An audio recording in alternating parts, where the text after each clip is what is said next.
Assalamualaikum warahmatullahi wabarakatuh. Jumpa lagi dengan NJ Channel, channel yang membahas berita teraktual, terhangat, dan sedang menjadi perbincangan publik. Sahabat NJ Channel, kali ini yang akan kita bahas mengenai Ruhut Sitompul, di mana Ruhut kemarin mengunggah satu foto editan gambar Pak Anies Baswedan memakai pakaian adat Papua. Namun unggahan itu teman-teman disertai kalimat atau kata-kata yang mentertawakan Pak Anies Baswedan atau yang mentertawakan uploadan tersebut. Dan ini akhirnya menimbulkan reaksi dari banyak kalangan, dari netizen, kemudian dari warga Papua, kemudian orang Betawi juga marah kepada Ruhut Sitompul. Kenapa? Karena di dalam kata-katanya itu ada nama Betawi. Maka orang Betawi tidak terima terkait unggahan yang dilakukan oleh Ruhut Sitompul. Nah teman-teman, setelah beberapa hari ini viral video terkait Ruhut Sitompul ini, banyak yang mengecam, yang menghujat. Kali ini teman-teman, Ruhut Sitompul minta maaf terkait apa yang diunggah di media sosial tersebut. Apakah permintaan maaf ini tulus atau tidak? Mari kita lihat pernyataan yang disampaikan Ruhut Sitompul. Kita baca beritanya teman-teman dari tribunnews.com. Ruhut Sitompul minta maaf setelah dihujat habis-habisan lantaran unggah meme Anies Baswedan. Politikus PDIP Ruhut Sitompul tengah menjadi sorotan lantaran unggahannya di media sosial Twitter. Pada Rabu 11 Mei 2022 lalu, Ruhut mengunggah sebuah meme dari Gubernur DKI Jakarta Anies Baswedan yang memakai pakaian khas suku Dani Papua. Jadi di Papua itu ada namanya suku Dani teman-teman. Dan inilah pakaian suku Dani yang dikenakan oleh Pak Anies Baswedan di gambar tersebut. Tetapi lagi-lagi teman-teman, gambar itu adalah editan, tidak sebenarnya. Dan ini tentu dianggap sebagai berita hoaks. Karena itu Ruhut dilaporkan ke polisi kemarin teman-teman. Setelah mengunggah meme tersebut, Ruhut mendapatkan hujatan di media sosial. Bahkan namanya sempat merajai trending di Twitter karena unggahannya itu. Buntutnya, Ruhut sampai dilaporkan ke Polda Metro Jaya oleh perwakilan pemuda Papua karena dianggap melecehkan identitas maupun budaya Papua. Setelah mengetahui laporan tersebut, Ruhut sempat menanggapi dengan santai. Namun kini mantan politikus Demokrat itu meminta maaf setelah hujatan di media sosial tak kunjung berhenti yang menimpanya. Permintaan maaf tersebut disampaikan Ruhut lewat akun Twitter pribadinya @ruhutsitompul Jumat 13 Mei 2022. Coba kita baca teman-teman cuitan permintaan maaf dari Ruhut Sitompul. Taunya aku dihujat habis-habisan, tapi apa mau dikata, apalagi yang hujat pada tidak tahu permasalahannya, tapi aku harus berhikmat dan untuk semua yang masih marah-marah, maafkan aku, manusia yang tak luput dari kesalahan, merdeka. Ini teman-teman, kalimat yang disampaikan Ruhut Sitompul terkait permintaan maafnya. Karena permintaan maaf ini biasanya orang itu merasa bersalah. Dan orang merasa bersalah itu kata-kata kalimatnya itu menyentuh hati kepada para pemirsa. Tetapi ini sepertinya kok tidak teman-teman. Karena di bawah ada tulisan merdeka. Merdeka itu kan berarti kan semangat, merdeka.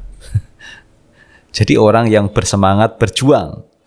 Jadi kalau seperti orang Jawa teman-teman, minta maaf itu dengan kata-kata yang merendah. Jadi misalkan nyuwun sewu, saya melakukan kesalahan, mohon maaf. Karena ini misalkan saya khilaf dan sebagainya. Itu kata-kata kalimat yang menyatakan dirinya memang benar-benar minta maaf karena merasa bersalah. Tetapi ini kan ada kalimat merdeka. Ini kan kalimat bersemangat, kalimat berjuang, merdeka. Itu yang terjadi pada kalimat yang disampaikan oleh Ruhut Sitompul. Apakah ini sebuah permintaan maaf kalau ada kalimat-kalimat seperti itu? Kita baca berikutnya teman-teman. Menurut Ruhut, hujatan yang tak kunjung berhenti itu datang dari orang yang tidak mengerti permasalahannya. Kendati demikian, Ruhut meminta maaf kepada mereka karena sebagai manusia yang mengaku tidak luput dari kesalahan. Saat dihubungi, Ruhut membenarkan permintaan maaf yang ia sampaikan ke Twitter memang berkaitan dengan foto Anies. Tetapi ia menekankan permintaan maaf tersebut ditujukan kepada warga Papua.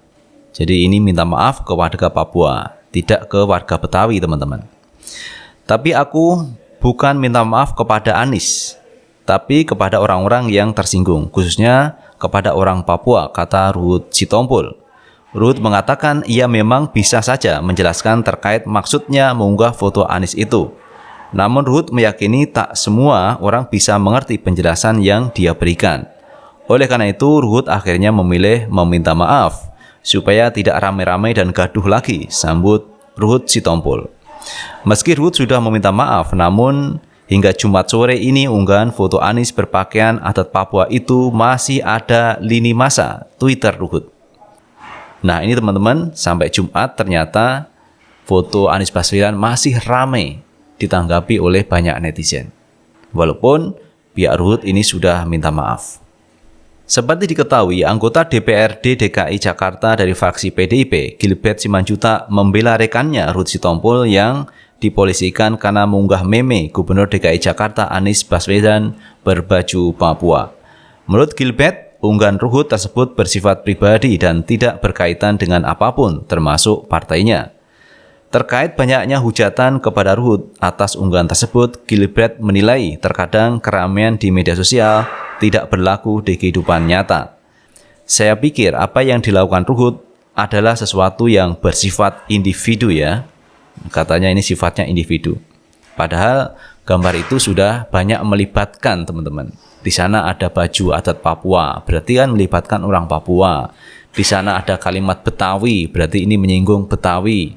Dan di sana ada gambar Pak Anies Baswedan yang tentunya merasa kecewa dengan apa yang dilakukan oleh Ruhut Sitompul. Jadi banyak pihak yang dikecewakan oleh Ruhut Sitompul. Tetapi Ruhut hanya minta maaf kepada warga Papua.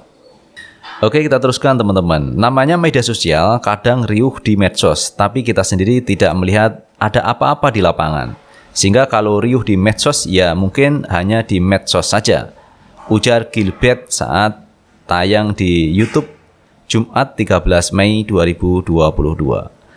Kemudian Gilbert juga menyoroti terkait pelanggaran yang dituduhkan kepada postingan Ruhut tersebut. Sebab menurut Gilbert, laporan tersebut tidak secara rinci menyebutkan menanggapi unggahan meme tersebut dianggap melecehkan identitas maupun budaya Papua. Lalu, apakah itu sesuatu yang melanggar? Saya membaca di media apa yang dilaporkan itu melanggar pasal 28 Undang-Undang ITE. Sementara kalau kita lihat sudah ada SKB antar Menkominfo, Kapolri dan Jaksa Agung mengenai pemahaman pasal 27 sampai 28 itu. Ini pembelaan yang dilakukan oleh Gilbert, teman-teman. Saya tidak tahu apa yang dilanggar, apakah kotekanya yang dilanggar atau baju Papuanya, apanya yang dilanggar. Ini yang disampaikan oleh Gilbert Simanjuntak, teman-teman, karena sama-sama dari politikus PDIP. Tetapi ini kan masih berproses di kepolisian, teman-teman. Salah atau tidak nanti polisi yang memberikan keputusan. Saya juga tidak mengerti di dalam laporan mereka, hanya menyebutkan pasal 28. Nah, yang mana itu saya juga masih mendalami masalah ini. Tapi di dalam pasal 27-28, mungkin penafsirannya kita harus baca di SKB itu, ujar Gilbert. Nah, itu teman-teman kalau kita melihat hiruk pikuk di media sosial terkait postingan Ruhut Sitompul mengenai Pak Anies Baswedan.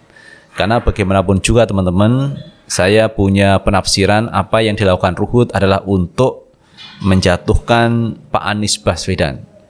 Karena bagaimanapun juga Pak Anies adalah calon presiden 2024 yang potensial. Ada beberapa pandangan dari Rektor Ibnu Khaldun, Musni Umar, yang mengatakan bahwa Pak Anies adalah calon presiden potensial. Di mana salah satu indikasinya adalah ketika Pak Anies dihujat habis-habisan, ini Pak Anies tidak melakukan serangan balik dan juga tidak melaporkan ke polisi. Itu dari Pak Anies Baswedan. Jadi tidak ada maksud Pak Anies untuk melaporkan atau membalas. Pak Anies hanya diam. Inilah yang dimaksud adalah capres potensial 2024 yang akan datang. Jadi tidak mudah emosional, tidak mudah marah, tidak mudah melaporkan orang yang mengkritiknya.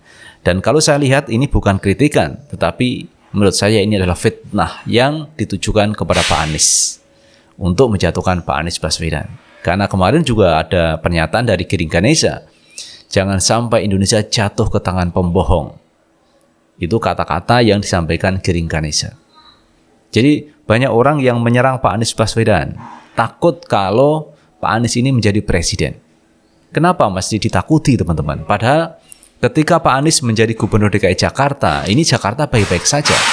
Bahkan Jakarta ini menjadi lebih baik ketika Pak Anies menjadi gubernur Jakarta.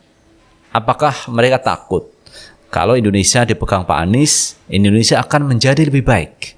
Tatanan kehidupan ini menjadi lebih baik dari sekarang. Bagaimana penegakan terkait hukum yang ini harus dilakukan untuk semuanya. Karena hukum itu adalah diberlakukan untuk seluruh rakyat Indonesia. Dan ini kita perlu keadilan. Ini yang kita perlukan teman-teman.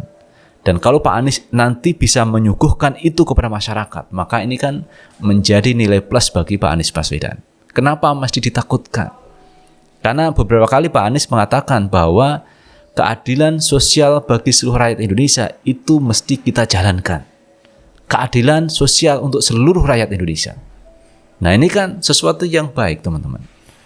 Bahwa keadilan itu bukan milik pejabat, penguasa, tetapi keadilan itu adalah milik semua warga negara Indonesia. Siapa yang salah, proses hukum. Siapa yang benar, ini harus dibebaskan kalau itu benar. Dan ini adalah hal-hal yang positif dari Pak Anies Baswedan. Tetapi pihak sebelah itu takut kalau Pak Anies menjadi presiden. Itu teman-teman yang bisa kita bahas kali ini, dan terima kasih telah menonton video ini. Jangan lupa tetap like, subscribe, share, dan komen di channel ini agar kita bisa membangun channel ini menjadi lebih baik lagi. Sukses selalu. Assalamualaikum warahmatullahi wabarakatuh.